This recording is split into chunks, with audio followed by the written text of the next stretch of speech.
Hello and welcome to our talk. My name is Sonia Bodnar, and today I'm very excited to be joined by Maria Reva, the author of Endling, a novel that brings together dark humor, complex female characters, and the very real backdrop of Ukraine in a time of war. Maria, thank you so much for being here today. Thank you so much for having me. So, to start off, I'd love to ask what first inspired you to write Endling, and how did the story begin for you? What inspired me? There were multiple kind of nuggets of inspiration that I smushed together into one book, but one of the sources of inspiration was actually something that happened to my sister. She was current at the time she was doing her PhD in Princeton, and she was on a plane on her way to Princeton, and her seat neighbor was this American fellow, and they started talking. And as soon as she mentioned that she was born in Ukraine, he said, "Oh, I wish I could have a Ukrainian girl for a wife because Ukrainians are so." They're so apparently we're so traditional and docile, whereas, and he was saying that American women are so aggressive and ambitious. And so when Anna told me this story, and she is a she's a very accomplished person. So I would have loved to have just been there beside her to see the look on her face when that happened. But yeah, it just got me thinking about this stereotype of Eastern European women in the Western world, right? Where does it come from? And so I started kind of doing some research actually into, I literally just Googled Ukraine woman or Ukrainian woman into English language Google. And the first things that came up were dating websites. And then that's how I found out about the romance tours. So there are these very packed itineraries bringing men all over the world to Ukraine, kind of sold on this promise that they'll find the perfect docile bride, untainted by feminism and modernity. In 10 days, you'll find the perfect bride, and all of your dreams will be answered. So when I found out about this romance tour business, I was interested in, well, what are the motivations of these men to come to Ukraine? Uh, what Also, and what are the motivations of some of the women who take part in these tours, like the Ukrainian women who take part in them? And I just was not interested in writing that trope story of, oh, rich Western man, poor damsel Slavic woman who wants to be saved and move abroad. Like that is, I think we're very past that now, and I just was not interested in that story. So when I was thinking about what are the motivations of the women who are taking part in these tours, I wasn't interested in having them be married. They weren't either. And at the time, I read this article in the Atlantic by Ed Young. It's about snail conservation in Hawaii, and it's about a scientist who is trying to save snails from the brink of extinction by trying to get them to mate in his lab. And they're snail endlings, so they're the last members of their species. So I don't know, I just had these two pieces of information in my head. I had romance tours and I had snail endlings. And somehow there was this overlap between them of forced romance and like reproduction and family building. So I thought maybe one of the brides is actually a biologist who's doing this in Ukraine, trying to save these snails. And this is how she's funding her research, is through these romance tours. So that's kind of how the book began. Yeah. And I like how your novel brings together such unexpected elements, like from the bride industry that you talked about, to ecological themes, to satire. So, how did you approach combining these different layers into one story? And did you always envision them fitting together in this way? Yeah, what I like to do in my fiction is combine elements that don't necessarily at first seem to fit on the same page. So romance tours and snails. Like each of those could be their separate novels, right? But I like it when two things like I like to describe this as kind of two magnets, right? When you have two magnets and you have the sides that are attracted to each other, there's an instant attraction, and boom, that's kind of the end of the magnet story, right? But if you turn one of the magnets over and they're re kind of repelling each other, but there's this beautiful slippery energy between them as you're trying to smush them together. And it's that energy that feels very alive to me when I'm writing a book. And that's kind of what I try to follow. And really, I mean, there ended up being quite a bit of overlap between like snail courtship and human courtship in a way.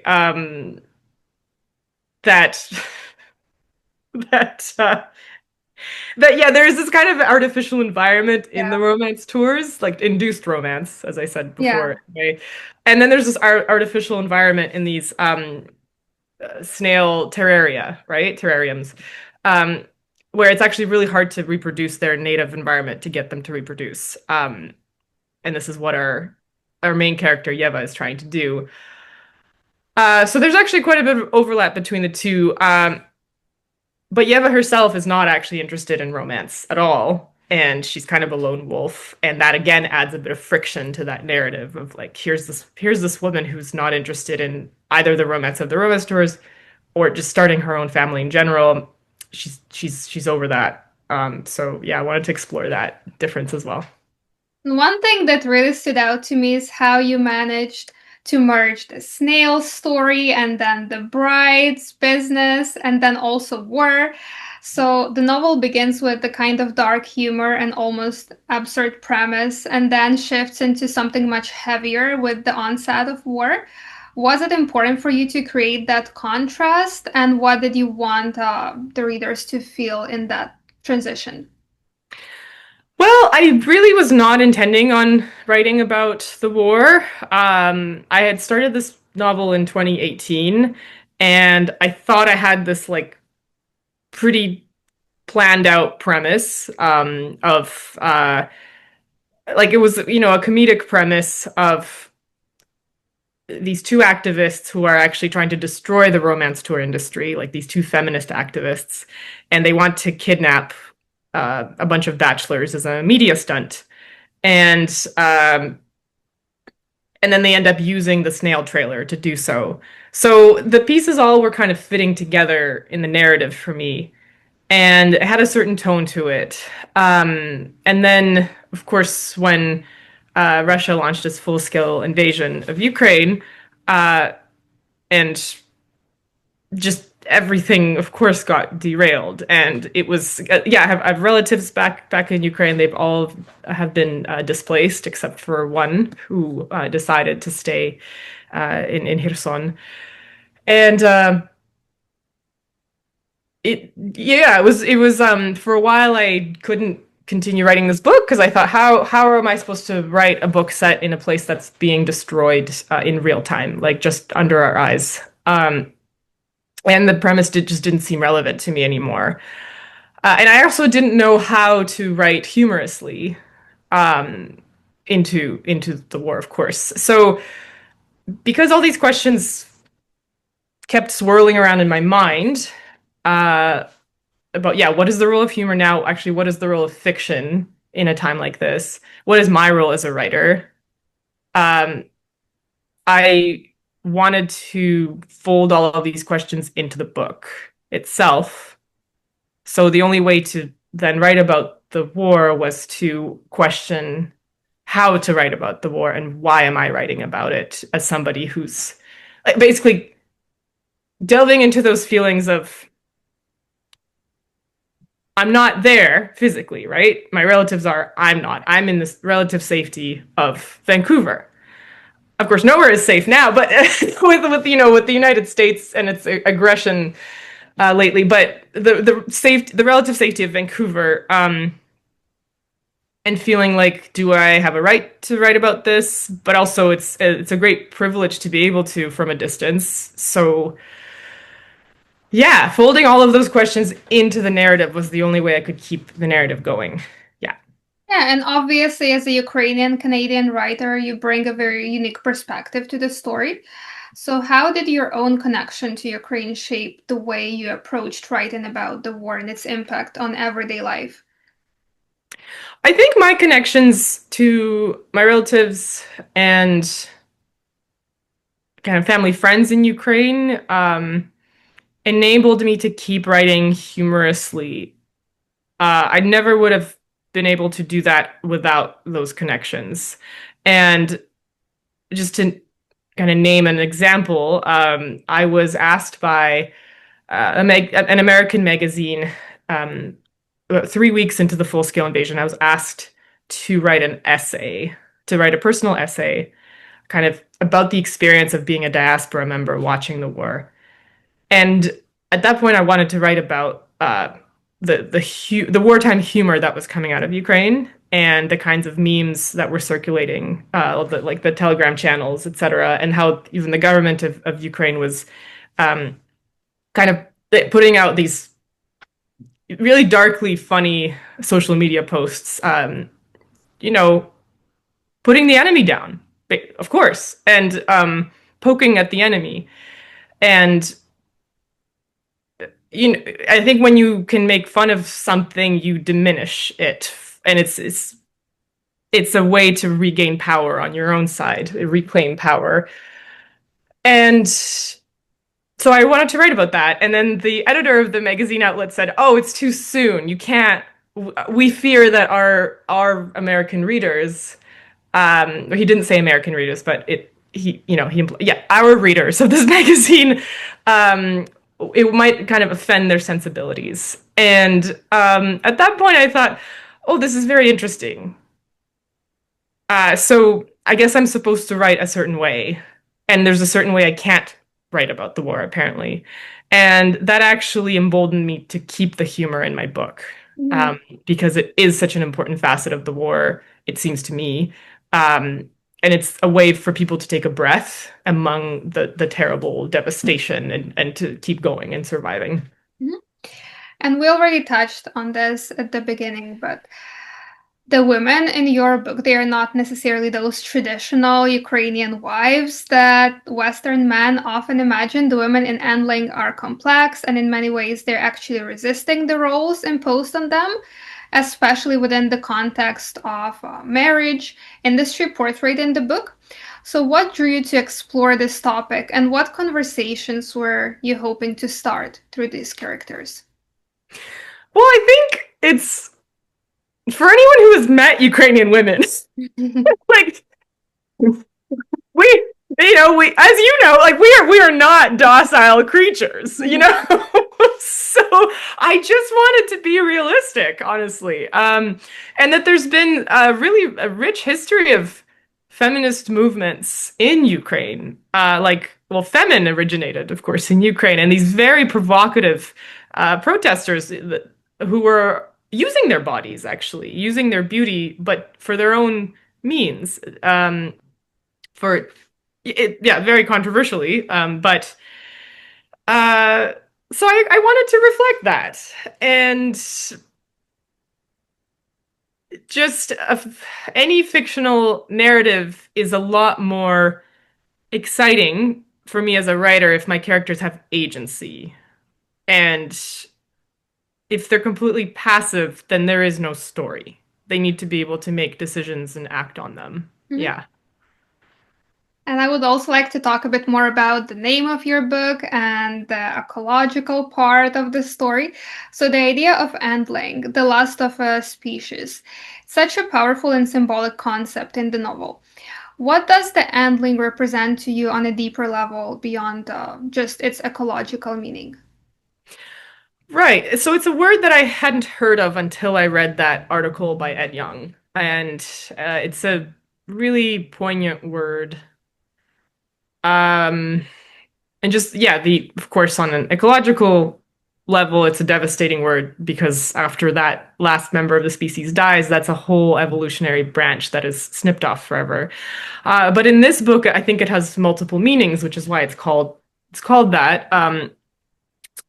Endling refers to, of course, the snails, but also I think Yeva in a way, and the when I think it's a common sentiment among those who do not want children, um, that okay, you're kind of an endling. like you are the end of the that specific line of your family, especially if you don't have siblings. It's like um your family lore ends with you.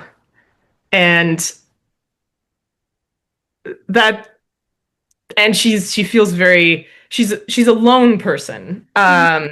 And she's trying to have human connection, but there's this core element of aloneness in her, so perhaps she feels like an endling herself.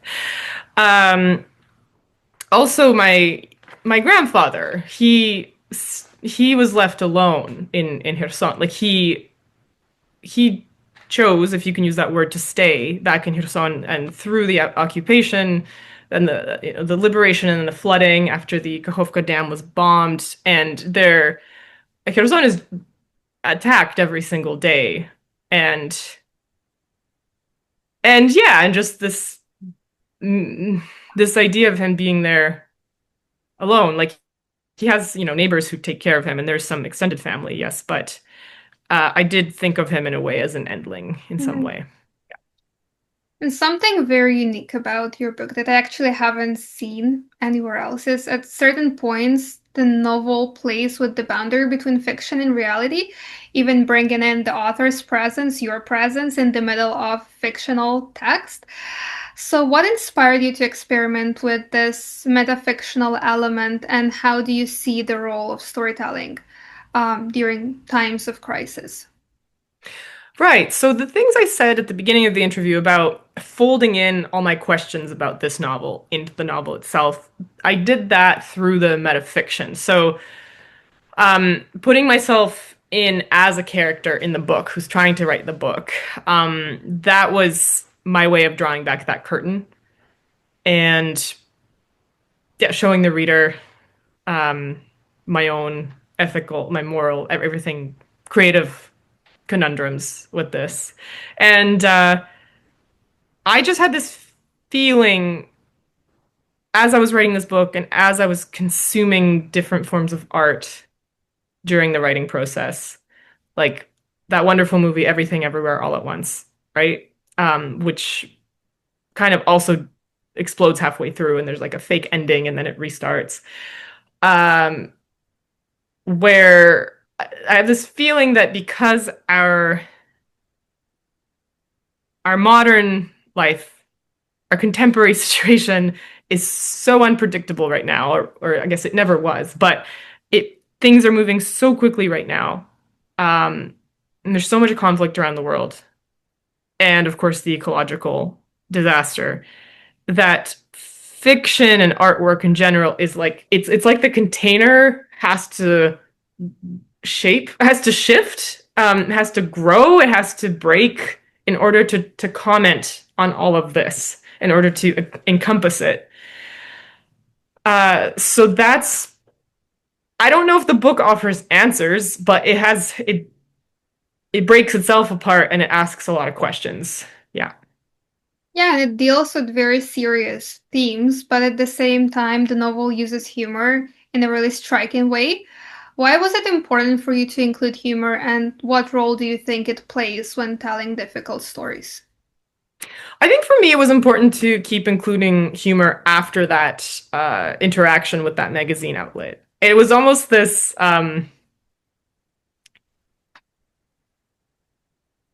it emboldened me. Mm-hmm. Because sometimes when someone tells you not to do something, you feel especially compelled to do it. And I also wanted to reflect the fact that it's not like people who are in war are crying 24/7 either. So when I went to visit Ukraine about a year into the full-scale invasion, along with my sister, we went on a family trip and also a research trip. And the cities we stayed in, I mean, they were not frontline cities, but they were definitely in danger all the time. Um, People kept to the best of their ability, people who had stayed in those cities were trying to live their lives and have those small joys, actually cling on to them all the harder, like going to theater. All the theater shows were all booked, like opera was booked. if people really try to hold on to those small joys. Beauty salons were all open and thriving. So I also wanted to resist that temptation in war narrative to have 100% misery. Um, because among misery, you need joy all the more. Mm-hmm. And just before we wrap up, I would also like to mention that you will be coming to Toronto for an in-person event on April 9th at 7 p.m. at KUMF Gallery, which is very exciting. So, to the people watching, we would like to invite you, and we hope that you will join us for an in-person event on April 9th. Yeah, and this has been such a thoughtful, engaging conversation. So thank you so much again for sharing your insights and for this powerful and unique novel. And for whoever wants to know more or maybe even ask some questions personally to you, please join us for the event on April 9th at KUMF Gallery. Thank you so much for having me, and I look forward to meeting readers in person in Toronto.